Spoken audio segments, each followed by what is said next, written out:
सभी का स्वागत है आपके अपने YouTube चैनल GSS एजुकेशन में। बच्चों, आज हम इस वीडियो में रहीमदास जी के दोहे को क्लियर करने वाले हैं, जिसमें हम 5 दोहे को पढ़ेंगे, यानी 3 वीडियो में पूरे पार्ट को हम क्लियर करेंगे। तो चलिए बिना समय गवाए शुरू करते हैं रहीमदास जी के दोहे को।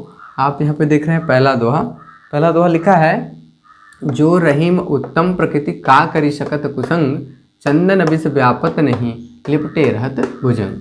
आइए इन पंक्तियों में कुछ शब्दों के अर्थों को देखते हैं हम। उत्तम का मतलब समझते हैं आप, अच्छे चरित्र वाला। प्रकृति माने स्वभाव होता है, सकत माने सकना होता है, कुसंग माने बुरी संगति होती है, दुर्जनों की संगति होती है, बुरे लोगों की संगति। विष का अर्थ आप जानते हैं जहर होता है।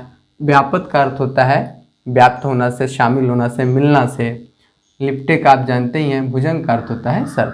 इन शब्दों के अर्थों को आप सुनकर नोट कर लेंगे। अब आइए देखते हैं संदर्भ। संदर्भ क्या है इन पंक्तियों में?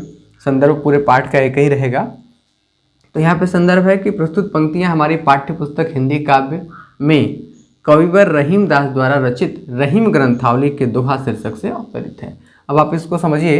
मैंने यहाँ पे देखिए काले से लिखा है कुछ चीज़ों को। तो ये जो पुस्तक का नाम है और कवि का नाम है और ग्रंथ का नाम है और शीर्षक का नाम है, तो इसे आप भी काले से लिखेंगे। इस तरह से लिखने से आपके लिखावट में सुंदरता आती है। अब आगे देखते हैं प्रसंग क्या है, यानी इन पंक्तियों में क्या भाव निकल के आ रहा है, कौन सी प्रसंग है, यानी किस तरह के उपदेश की बात हो रही है, ज्ञान की बात हो रही है।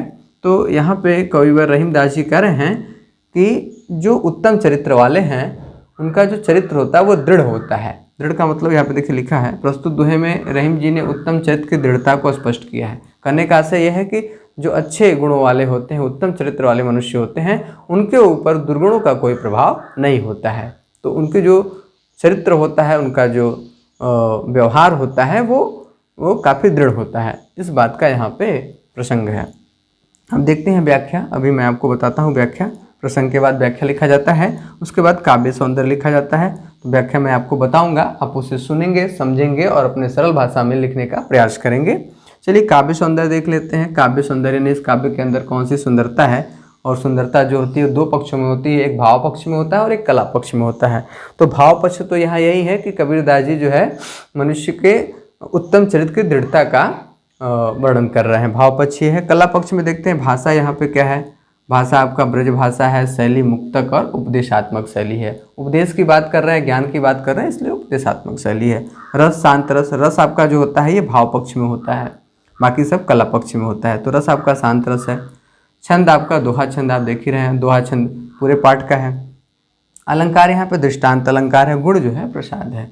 ये रहा हमारे कुछ काव्य सौंदर्य। अब आइए शुरू करते हैं इन पंक्तियों की व्याख्या को। तो देखिए क्या कह रहे हैं रहीमदास जी। रहीमदास जी कह रहे हैं, जो रहीम उत्तम प्रकृति का करी सकत कुसंग, यानी जो मनुष्य, रहीमदास जी कहते हैं कि जो मनुष्य उत्तम प्रकृति वाला होता है, का करी सकत कुसंग, यानी जो रहीमदास जी कहते हैं कि जो मनुष्य उत्तम प्रकृति वाला होता है, कुसंग भी उसका कुछ बिगाड़ नहीं सकता। अर्थात अच्छे गुणों वाले व्यक्ति दुर्गुणों के बीच रहने के बावजूद भी, दुर्गुणी मनुष्यों के बीच रहने के बावजूद भी अपने अच्छे गुणों का परित्याग नहीं करते हैं। उनके अंदर बुरे गुण समावेश नहीं होते, वो हमेशा अपने अच्छे गुणों को धारण किए रहते हैं। किस प्रकार? जिस प्रकार की चंदन विष व्यापत नहीं लिपटे रहत भुजंग, यहाँ से समझा रहे हैं ठीक उसी प्रकार से, जिस प्रकार से कि जो चंदन का वृक्ष होता है, चंदन का वृक्ष बहुत सुगंधित होता है और बहुत ही शीतलता देने वाला वृक्ष होता है। और जो विषैले सर्प होते हैं उनमें जो जहर होता है, विष होता है, उसको तो आप जानते ही हैं कितना खतरनाक होता है। तो यहाँ पे ये बता रहे हैं रहीमदास जी एक एग्जाम्पल दे करके कि जो चंदन होता है वो उसके वृक्ष में हजारों सैकड़ों विषैले सर्प लिपट जाए, फिर भी वो अपना सुगंध और अपनी शीतलता का त्याग नहीं करता है, हजारों विषैले सर्पों के लिपटे रहने के बावजूद भी।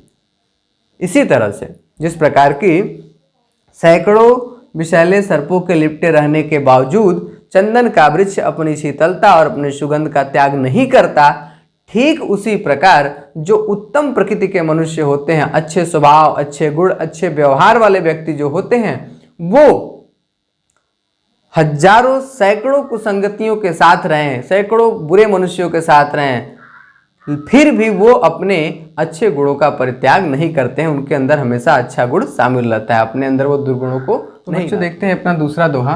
रहीमदास जी कह रहे हैं, रहीमन प्रीति सराहिए मिले हो तरंग दून, ज्यों जर्दी हरदी तजय तजय सफेदी चून। इसमें प्रीति का अर्थ है प्रेम, सराहिए का अर्थ सराहना करना, दून का अर्थ दूना है। हरदी जानते हैं आप, जर्दी का मतलब पीलापन, तजय का अर्थ होता है छोड़ना, चून का अर्थ चूना। संदर्भ आपका यहाँ पे पूर्वत है, पहले वाले दोहे में आपने देखा, ये पूरा चलेगा। प्रसंग यहाँ क्या है, प्रस्तुत दोहे में सच्चे प्रेम की विशेषता बताई गई है। यहाँ पे रहीमदास जी ने ये बताया है प्रेम की, जो सच्ची प्रेम है, सच्ची प्रेम की विशेषता के बारे में, वो हम व्याख्या के दौरान हम समझेंगे। काव्य सौंदर्य आपका सब कुछ वही है, भाषा ब्रज, शैली मुक्तक है, रस शांत रस, छंद दोहा है, अलंकार दृष्टांति है और गुण आपका यहाँ पे प्रसाद है। रस छंद अलंकार के बारे में आपको विशेष जानकारी चैनल के प्लेलिस्ट में जब आप जाएंगे तो वहाँ पे हिंदी व्याकरण का जो प्लेलिस्ट है वहाँ पे आपको मिलेगा।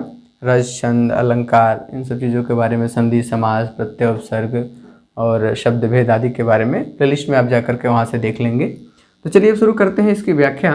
रहीमदास जी कहते हैं कि हमें सच्चे प्रेम की सराहना करनी चाहिए। रहीमन प्रीति सराहिए मिले हो तरंग दून।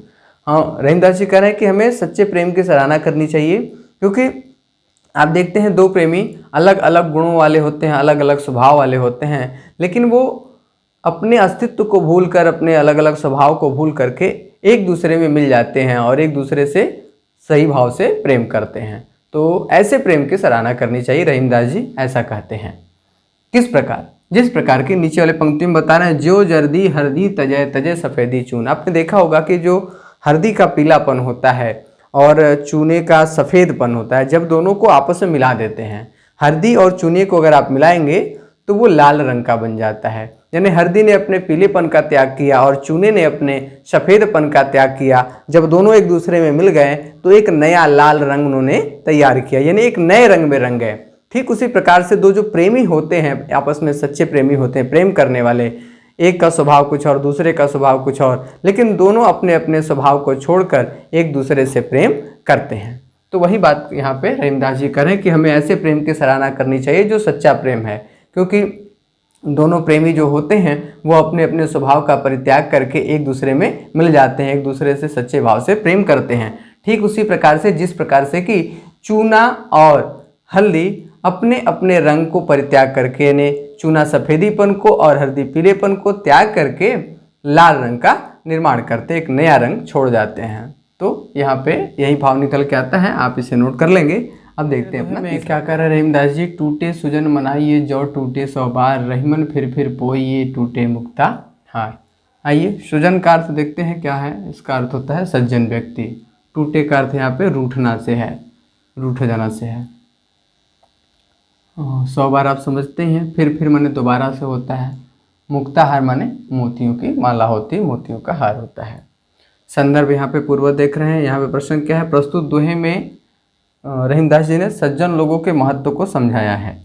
तो यहाँ पे रहीमदास जी कहते हैं कि जो सज्जन व्यक्ति है वो अगर हमसे रूठ जाए तो उसे हमें सैकड़ों बार, हजारों बार प्रयास करके मना लेना चाहिए, ऐसा यहाँ पे प्रसंग है। भाव काव्य सौंदर्य में आप सब कुछ वहीं पाएंगे। भाषा ब्रज भाषा, शैली मुक्तक है, रस शांत, बाकी सारी चीज़ें वही हैं। अब आगे देखते हैं इसके हम व्याख्या को। रहीमदास जी क्या कर रहे हैं, टूटे सुजन मनाइए जो टूटे सौ बार। रहीमदास जी कहते हैं कि जो सज्जन व्यक्ति है, जो भला मानुष है, वो हमसे बार बार रूठ जाए तो हमें उसे बार बार मना लेना चाहिए। 100 बार का मतलब सैकड़ों बार, हजारों बार या बार बार। तो यहाँ पे रहीमदास जी यही कहते हैं कि जो सज्जन व्यक्ति है, जो अच्छा व्यक्ति है, वो हमसे सैकड़ों बार अगर रूठ जाए, हजारों बार रूठ जाए तो हमें उसे बार बार प्रयास करके मना लेना चाहिए, क्योंकि उसका संगति, उसका साथ हमारे लिए सबसे ज़्यादा जरूरी होता है। सज्जन व्यक्तियों का साथ सबसे उत्तम होता है, इसलिए हमें उसे हर बार प्रयास करके मना लेना चाहिए, चाहे जितनी बार वो हमसे रूठ जाए। किस प्रकार, जैसे हम जानते हैं रहीमदास जी कारण निचले वाले पंक्तियों में एग्जाम्पल देकर समझाने का प्रयास कर रहे हैं कि रहीमन फिर पोइए टूटे मुक्ताहार। मुक्ताहार यानी मोतियों की माला। मोतियों की माला हम टूट जाता है, कभी हम अपने गले में पहने होते हैं और वो टूट जाता है तो हम उसे मोती को फिर पिरो करके माला बना लेते हैं। वो जितने बार टूटेगा उतने बार हम उसको एक माला बना लेते हैं। क्यों? क्योंकि हम ये जानते हैं कि मोती जो है बहुत बहुमूल्य है, हमारे लिए बहुत कीमती है। तो उसके कीमत को समझते हुए, मोतियों के कीमत को समझते हुए वो जितने बार टूटता है उतने बार हम उसको धागे में पिरो करके उसका माला बना लेते हैं। ठीक उसी प्रकार से जिस प्रकार हमारे लिए मोती बहुत बेशकीमती होता है, बहुत बहुमूल्य होता है, मूल्यवान होता है, ठीक उसी प्रकार से जो सज्जन व्यक्ति हमारे लिए बहुत मूल्यवान होता है, उसका संगत, उसका साथ हमारे लिए बहुत जरूरी है। इसलिए रहीमदास जी कहते हैं कि सज्जन व्यक्तियों के हजारों बार रूठ जाने पर, बार बार रूठ जाने पर हमें उन्हें मना लेने का प्रयास करना चाहिए। रहीमन असुआ नयन ढरी जिय दुख प्रकट करे, जाहि निकारो गेहते कस न भेद कह दे। अब देखिए, नयन का अर्थ आप जानते हैं आँख होता है, असुआ का मतलब अश्रु, आंसू से है, ढरी का मतलब ढलना या बाहर निकलना से है, जिय का अर्थ हृदय होता है, जाहि माने जिससे होता है, निकारो का अर्थ निकालना से होता है, गेह माने घर होता है, भेद का मतलब समझते ही आप। तो ये रहे कुछ शब्दों के अर्थ।